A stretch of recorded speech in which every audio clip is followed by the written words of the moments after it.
जय हिंद दोस्तों। मैं एयर वेटरन कॉर्पोरल मोहनरंगन चेन्नई से। दोस्तों, मैं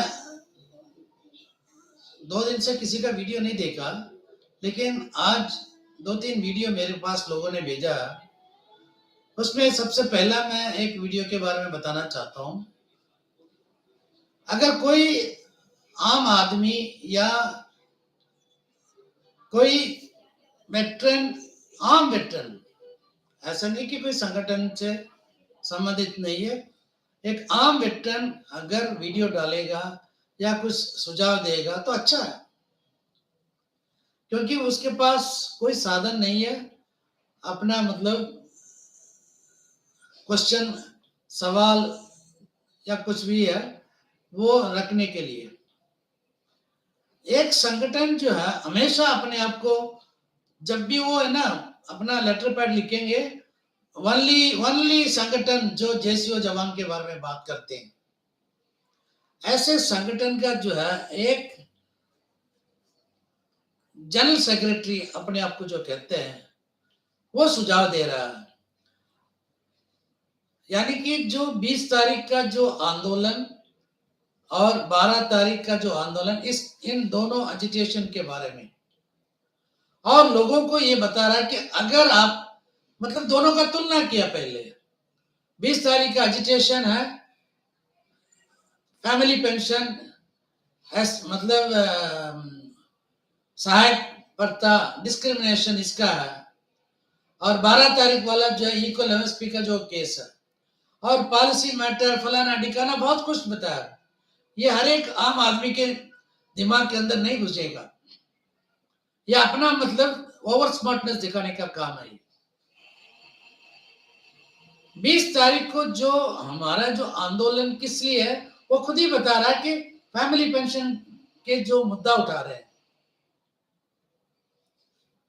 फैमिली पेंशन का मुद्दा क्यों उठा रहे हैं, वो भी किस तरह की फैमिली पेंशनर है, शहीद परिवारों का। शहीद परिवारों का मुद्दा अगर हम नहीं उठाएंगे तो और कौन उठाएगा? और कौन उठाएगा? आप जो एक संगठन चला रहे हो दिल्ली में और हमेशा कहते हैं कि हमने ये चिट्ठी लिखा, वो चिट्ठी लिखा। हम जानते हैं कि आपने चिट्ठी लिखा, सब कुछ ठीक है, लेकिन जब हम फैमिली पेंशनर्स के इश्यू के लिए जब बात करते हैं तो आप कह रहे हैं कि वन रैंक वन पेंशन 2 के बारे में बात करो। मैं आपसे एक ही सवाल पूछता हूं कि 2016 से लेके 2022 तक आपके संगठन दिल्ली में क्या कर रहा था? क्या चिट्ठी लिख रहा था? क्यों आगे क्यों नहीं आया? दिल्ली में बहुत सारे संगठन हैं, आप कहते हैं कि सबके साथ मिलजुल के बैठ के बात करो। क्यों आप क्यों नहीं, पहला कदम आपने क्यों नहीं उठाया? हमारे जैसे संगठन जो दूर दूर रहते हैं, हमें छोड़ो, दिल्ली के अंदर इतने सारे संगठन है, कोई आपके बारे में जानता ही नहीं। आपके संगठन के बारे में मैंने बहुतों से पूछा, कहते कि ऐसा हम कोई संगठन दिल्ली में हमें पता ही नहीं है। आप क्यों बीच में लोगों को यह बताते हैं कि आप इस तरह का मांग रख लो, आप इस तरह का मांग रख लो, अगर आपकी बात अगर सुनते हैं तो आप आंदोलन में जाओ, नहीं तो आपके जाने से कोई फायदा नहीं है। आपने एक और बात कहा कि कोई सुपरमैन पैदा नहीं हुआ कि इस चीज को सही करने के लिए। हाँ, हम मानते हैं, हम मानते हैं कि हमारे में, हम सुपरमैन नहीं कहते अपने आप को, हम अपनी तरफ से कोशिश कर रहे हैं। पॉलिसी मैटर जो आप जो जिसको पॉलिसी मैटर कहते हैं ना, पॉलिसी मैटर, हाँ हम जानते हैं कोर्ट विल नॉट इंटरफियर।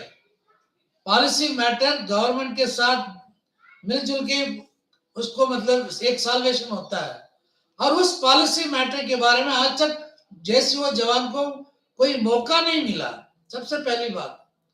और दूसरी बात, जब आपको पेंशन रेगुलेशन एक्ट के हिसाब से आपने कब बात किया है? बार बार हम यही कह रहे हैं ना, पेंशन कानून एक्ट का धज्जियां उड़ाया। जब हम नवंबर 14 तारीख को जब हम आंदोलन करने वाले थे, उस टाइम इसी आदमी ने, इसी शख्स ने ये बोला कि ये पॉलिटिकल मोटिवेटेड है, पॉलिटिकल मोटिवेशन इनका है और इसीलिए वो कर रहे हैं। और क्या क्या नहीं बताया, हम ये मतलब दोबारा वो हम शब्द यूज नहीं करना चाहते जो इसने बताया। अब ये कह रहे कि मतलब 20 तारीख का आंदोलन इनका जो है फैमिली पेंशनर्स का मुद्दा है, ऐसे फलाना ठिकाना। हमारा तो सब मुद्दा है, हमारे पास मुद्दों की कोई कमी नहीं है। आप कहते हैं कि आमरीन नायब सूबेदार पूछो कि अगर आपका हक दिलाएंगे, ये कोई सुपरमैन है क्या इसमें? आमरीन नायब सूबेदार का जो है 2014 तक जो है अरियस मिला। ये कोई मिनिस्ट्री, डिफेंस मिनिस्ट्री की वो अपनी मर्जी से नहीं दिया एमओडी वालों ने। बहुत सारी जो केस एएफटी में लोगों ने डाला, जीता है, और उस टाइम लोगों को मिला था 7,750 और 7,750 मिलने के बाद जो है 1/7/2009 से इनको 9,382 नहीं दिया गया। और लेकिन मतलब उस टाइम का जो बेसिक दे दिया 7,750, बाकी कुछ नहीं दिया। उसके बाद आया सर्कुलर 631 और 631 में जो है वो इनको 8,330 देके इनका मुंह बंद किया। इनके साथ नाइंसाफी हुआ, मानते हैं। हमारे आप जो कह रहे हैं कि आरटीए डालो, ये डालो, हमारे लोगों ने सब डाल दिया और सबको जवाब भी मिल गया। आपको मालूम नहीं है कि हमने आज तक क्या किया, अभी भी क्या कर रहे हैं। आप हमें सुझाव मत देना, आप लोगों को ये मत बोलना कि आपके मतलब आपके बारे में जब बात नहीं होता तो आप क्यों जा रहे हो। मैंने इतने आमरीन नायब सूबेदारों को मैंने कहा कि क्या क्या करना है। आमरीन नायब सूबेदार का पेंशन रेगुलेशन एक्ट मैंने उनको समझाया। आपको ये नहीं मालूम है कि सर्कुलर 430 या चटा पे कमीशन या नहीं तो सर्कुलर 501, इन सब में आमरीन नायक और नायक के बीच में कितने का फर्क था? आप कहते कि 1-2 रुपए का फर्क है। मैं आई एम नॉट श्योर। इसका मतलब आपको पेंशन कानून एक्ट नहीं मालूम है। लेकिन हमने वो डाल के हमने जब सवाल किया है, आप कहते हैं ना कि हम जेसीओ जवान के लिए ये कर रहे हैं, वो कर रहे हैं। आप कुछ नहीं कर रहे हो, आप कुछ नहीं कर रहे हो। दूसरों की इसमें आप उंगली देने में आप मस्त है। आप दिल्ली में हो, आप धरना क्यों नहीं दिया? आपको मालूम है कि जवानों के साथ अन्याय हुआ। चलो ठीक है, सबका सैनिक संघर्ष कमेटी ये डिस्क्रिमिनेशन और डिसेबिलिटी या नहीं तो मतलब ईसीएचएस सेवादारी सिस्टम, इसके अगेंस्ट में बात कर रहे हैं। लेकिन आप तो अपने आप को जेसीओ सुवार संगठन कहते हैं ना, only one and only one ऐसे डालते फिर रहे हो लेटर में। आपने क्या किया है ये मत बोलना हमने चिट्ठी लिखा। जो चिट्ठी आपने लिखा उसका कोई जवाब मिला आपको? अगर जवाब मिला तो कोई फेवर उसमें मतलब कोई मतलब फायदा था इसका? हम आपको अभी बता रहे हैं कि जब हमने जब आरटीए के माध्यम से पूछा कि आमरीन नायक और आमरीन हवलदार का जो है एमओडी से जवाब ये आया है कि 2014 के बाद पॉलिसी चेंज हो गया। अभी हम ये मुद्दा उठाएंगे आमरीन नायक आमरीन हवलदार का, या अभी ये मुद्दा उठेगा क्योंकि पेंशन रेगुलेशन एक्ट जो है वो एक कानून है। कोई भी कानून जो है ऐसे वार ओपी के लिए नहीं बदला जाता है। इससे ज्यादा और भी बहुत सारे मुद्दे हैं हमारे यहाँ। जितना आप अपने आप को बहुत बड़ा समझते हो ना, टेबल डालना, ये डालना, हम टेबल डालना भी हमें आता है और साथ साथ कानून भी हमें पता है। टेबल डाल के जो है इसको इतना मिलना चाहिए, उसको इतना मिलना चाहिए। आप टेबल क्यों डाल रहे हो? आप तो एक संगठन का सेक्रेटरी हो, general secretary. All India level आपका जो संगठन है, आप क्यों नहीं बैठते हो? आप भी मतलब कोशिश करो कि दिल्ली में एक धरना के लिए, इतने साल में कभी एक धरना दिया आपने? 40 दिन जब मैं दिल्ली में था, one rank one pension education Satbir Singh UFESM group में, आप भी आए थे वहां पे, कभी माइक में आपने बात किया? मैंने किया अफसर के खिलाफ। मैंने ये कहा था कि मतलब जितने भी जनरल्स और chief of air staff, chief admiral, ये गुनहगार, ये मैंने ओपनली बताया। आपको तो जीएमडी नहीं था ना, आप चुपचाप पीछे से सुनना फिर भाग जाना, यही आपने किया ना। हमने ये चिट्ठी लिखा जब आप गए थे वहां पे, आप और आपके संगठन के जो उस टाइम का जनरल सेक्रेटरी और चेयरमैन, उन लोगों के साथ जब आप गए थे, उस टाइम जो है क्या क्या हुआ, हम वो सारी चीज हमें भी पता है। हम बहुत सारी चीज हम इस पब्लिक प्लेटफॉर्म में नहीं बताना चाहते हैं, क्योंकि ये एक दूसरों को मैं ना टांग नहीं खींचना चाहता हूं, लेकिन आप मजबूर कर रहे हो। आपके जो वीडियो, आज का वीडियो है, उसमें आपने अपना रंग दिखाया। अगर आप लोगों का ये मुद्दा उठाएंगे, अगर आप लोगों को ये मतलब कर सकते हैं तो आप जाइए, नहीं तो वहां जाना बेकार है। आपने अपना रंग दिखाया ना, यही आपका औकात। अभी भी हम कह रहे हैं कि 12 तारीख को जो आंदोलन है, जो वॉइस ऑफ एक्स सर्विसमैन, उसके खिलाफ हम नहीं है, हम उसके खिलाफ नहीं है। अगर मौका मिले तो हम उनसे भी बात करेंगे, क्योंकि वो भी जो है जेसीओ जवान के लिए लड़ रहा है, आगे आ रहा है। भले हमारे बीच में डिफरेंस ऑफ ओपिनियन है, सब कुछ है, लेकिन एक दूसरे की टांग खींचने के लिए हम बाहर नहीं निकलेंगे। आप कहते हैं कि पॉलिसी मैटर चैलेंज नहीं कर सकते हैं, तो इसका मतलब जो पॉलिसी मैटर जो है, किसने बनाया पॉलिसी? 2006 से लेके 2015 तक एमएसपी नहीं था, रिटायर्ड मेजर जनरल और लेफ्टिनेंट जनरल का, और सर्कुलर 567 आने के बाद एमएसपी इंक्लूड कर दिया। ये कहां का मतलब उसूल है? आपको इसके बारे में मालूम है? इस ऐसे चीज आप कभी बात नहीं करेंगे। अभी आप नायब सूबेदार एक्स ग्रुप, नायब सूबेदार वही ग्रुप, इसका वही ग्रुप, इसका एक्स ग्रुप, आप ये मतलब एक मुद्दा क्यों नहीं उठाते हो कि one rank one pension officers का नहीं है, बस खत्म हो गया। हम तो यही कह रहे हैं ना, जो मतलब 56 साल की उम्र में जो जाता है, चाहे कोई भी हो, 56 साल के बाद या 55 साल के बाद जो पूरा सर्विस करके सुपर एनुएशन में जो भी आउट हो रहा है, उनको ओआरओपी नहीं मिलना चाहिए। ऐसे लोग निकलते हैं कि मेरे से ज्यादा मतलब सूबेदार मेजर से ज्यादा 2 सर्विस करने वाला सिपाही ज्यादा ले रहा है पेंशन। ये है आपका मतलब टांग खींचने का यही काम है। चलो, वो जो बता रहा है कि सूबेदार मेजर जो है 32 साल करने के बाद उसको पेंशन मिल रहा है 33,000 रुपए, और 2 नौकरी करने के बाद एक सिपाही को जो है 34,000 से ऊपर मिल रहा है। ये मतलब जस्टिफाइबल नहीं है। ये मतलब एक संगठन का जो है जनरल सेक्रेटरी बता रहा है।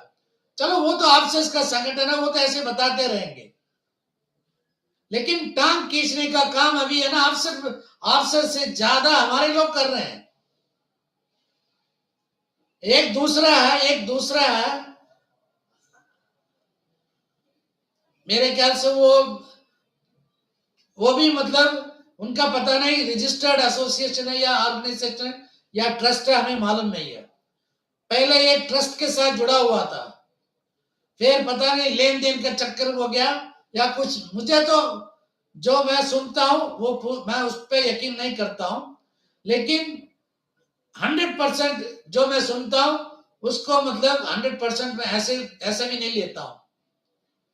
लेकिन जो उनका जो पेरेंट मतलब जिस ऑर्गेनाइजेशन में था,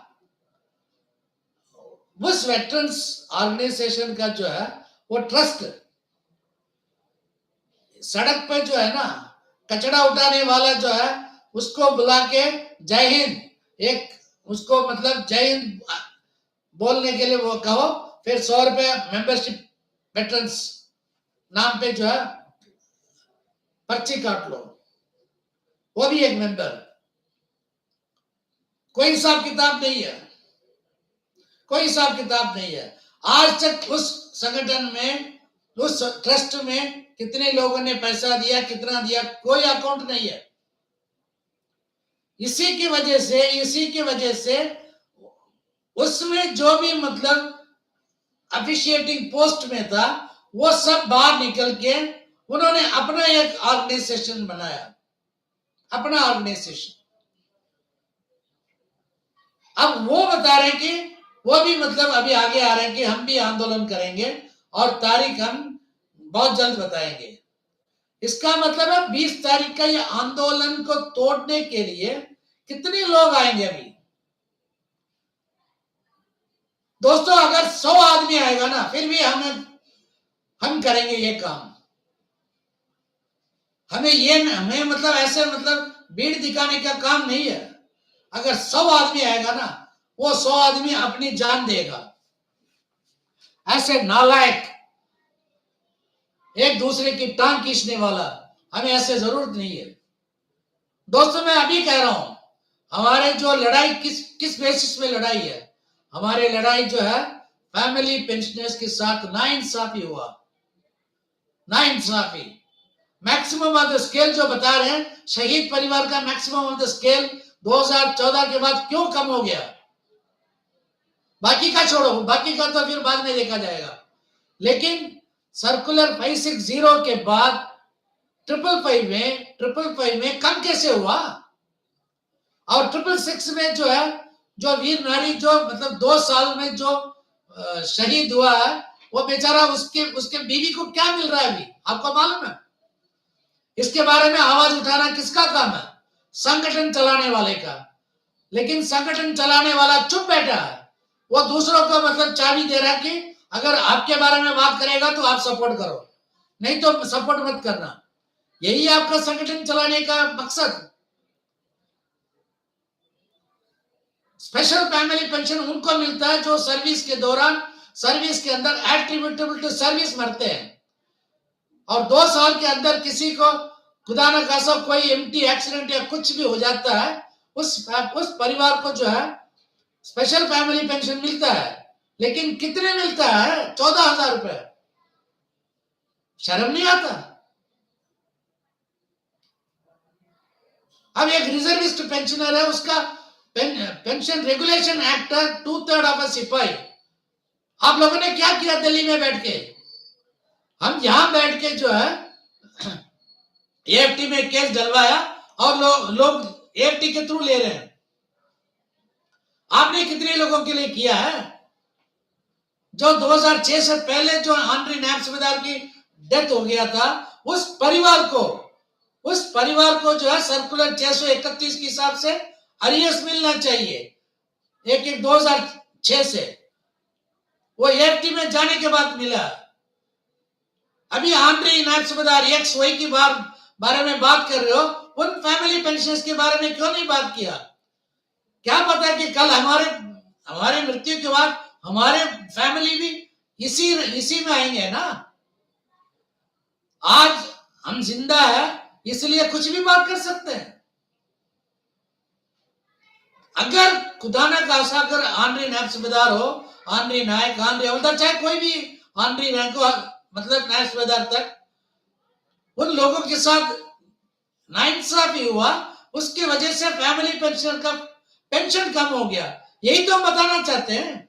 ये बात कोई नहीं बताएगा। और ये बात जो हम कर रहे हैं ना, इसके बारे में जो है कोई नहीं जानता। सबसे पहला जो है, इसीलिए हम फैमिली पेंशन उठाया। और दूसरा हमारा आनरी नायक, आनरी हवलदार और आनरी नायब सूबेदार का हम क्यों उठा रहे हैं? क्योंकि against principle, against pension regulation act, इनका जो है पेंशन कम किया, इसीलिए हम ये वो वाला पॉइंट उठा रहे हैं। रिजर्विस्ट से लेके आनरी नायब सूबेदार तक पेंशन रेगुलेशन एक्ट है, और पेंशन रेगुलेशन एक्ट को इस गवर्नमेंट ने, इस बीजेपी गवर्नमेंट ने, इस मोदी जी, हमारे प्रधानमंत्री मोदी जी ने, हमारे रक्षा मंत्री राजनाथ सिंह ने जो है इसका धज्जियां उड़ाया। इसके बारे में हम बात करेंगे। अभी आपको जलेगा ना, भी आज तक हमने ये बात नहीं किया, क्योंकि पेंशन रेगुलेशन एक्ट जो है, जब उसका धज्जियां किसने उड़ाया? इस गवर्नमेंट ने। मिनिस्ट्री ऑफ डिफेंस को ये नहीं पता, जो सीजीडी है उनको नहीं पता कि पेंशन रेगुलेशन एक्ट कानून क्या है। एमओडी से ये जवाब आ रहा कि 2014 के बाद पॉलिसी चेंज हो गया। कैसे पॉलिसी चेंज हुआ? एक regulation act can be replaced only by an act. इतना तो आपको भी पता, हमें भी पता, सबको पता। आप बताओ कि कौन सा एक्ट निकला बाद में? बात करते हैं कि मतलब जो मतलब आपके बारे में अगर बात करेगा तो जाओ, मेरा कोई मतलब मुद्दा नहीं है। हम क्यों आ रहे हैं? क्योंकि जब हम लोग रिटायर हुए थे, जब आप भी उसी टाइम रिटायर हो गया होगा, जब हम रिटायर हुए थे हमारे पास ऐसा कोई सुविधा नहीं था। इसीलिए हमें पता नहीं था कि हमारे पीछे क्या हो रहा है। लेकिन अब तो मालूम है ना सबको। अगर दोस्तों, मैं आप लोगों को एक ही बात बता रहा हूं, हम किसी के गुलाम नहीं है, हम किसी का नौकर नहीं है। हम लड़ रहे हैं अपने हक के लिए, हमारे जो फैमिली पेंशनर्स के हक के लिए, हमारे आने वाले पीड़ित, आने वाले जो है जवानों के लिए। अगर कोई शहीद परिवार के साथ नाइंसाफी होता है तो उनके लिए हम लड़ रहे हैं। अगर आपको जो है, अगर आपके दिल में इंसानियत का नाम जरा सी भी है, थोड़ा सा भी अगर इंसानियत आपके में बचा हुआ, आप 20 तारीख को हमारे धरना में शामिल हो जाओ। ये 20 तारीख शुरू हो रहा है, पता नहीं 2 महीने चलेगा, 3 महीने चलेगा, इसके बारे में हम बता नहीं सकते। लेकिन 20 तारीख को आप, अगर आपके दिल में इंसानियत का नाम है और इंसानियत थोड़ा बहुत अगर बचा हुआ, तो वही आएगा। इससे ज्यादा मैं कुछ बात नहीं करना चाहता हूं। जय हिंद, वंदे मातरम, भारत माता की जय।